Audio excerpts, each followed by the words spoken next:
Hi, I'm Dr. Suvarchala, Scientific Director with Ziva Fertility Centers. Today we are going to understand something called as preimplantation genetic testing. Why is it done and what are the patient pool that benefits from this procedure?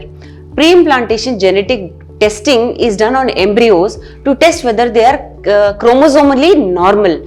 Now, if it is normal, the normal embryo is transferred back into the uterus for a normal pregnancy and delivery. These procedures are usually done for patients who've had previous miscarriages, previous abnormal children, if there is a genetic disease going on in the family, or the woman's age is a lot, like advanced maternal age is what we call it as.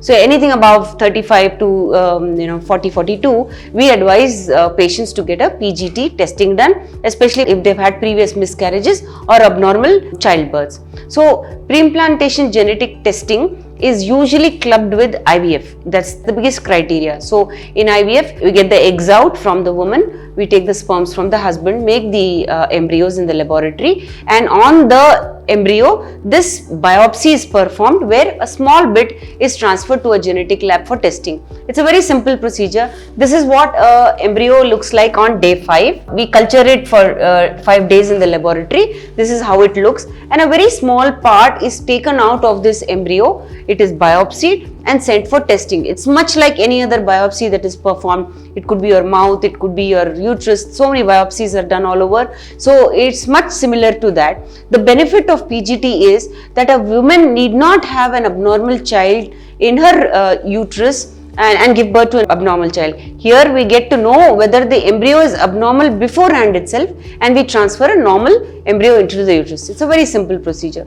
Let's look at what the procedure is. Like I said, IVF is performed. Embryos are cultured in the laboratory, and then when we culture it to day 5, a very small bit is taken out, and in a small test tube, the biopsy is sent to a genetic lab. Once the report comes after the biopsy, we see if genetic competence of the embryo is good. That is, all the chromosomes are intact in the embryo, and therefore it is a green signal for us to transfer that particular embryo back into the uterus. Statistics say that your success rate, whether it is 40% or 50%, increase by about 20 more percentage by transferring chromosomally normal embryo back into your uterus.